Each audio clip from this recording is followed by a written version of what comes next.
यहाँ तंजानिया और ember island से आने वाली कश्तियाँ जहाज़ लंगर अंदाज होते हैं।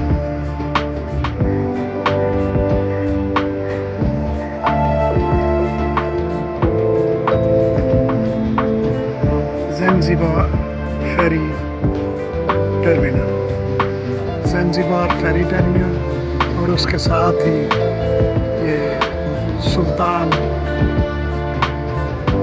सईद का पैलेस।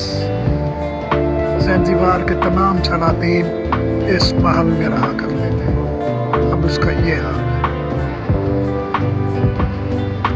सुल्तान पैलेस, सुल्तान्स पैलेस। ये गाड़ियाँ जहाज़ में सवार होने के लिए जा रही हैं।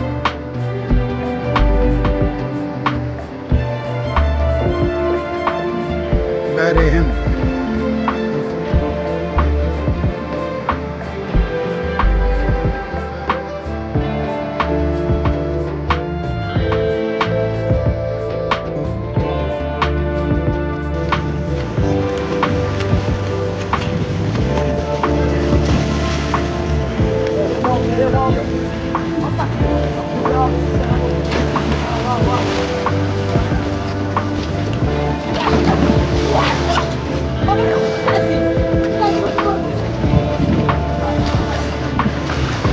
ये तो मेरी बहुत खूबसूरत याद है कि मैं किस लिए आया हूँ, जहाँ क्या हो रहा है।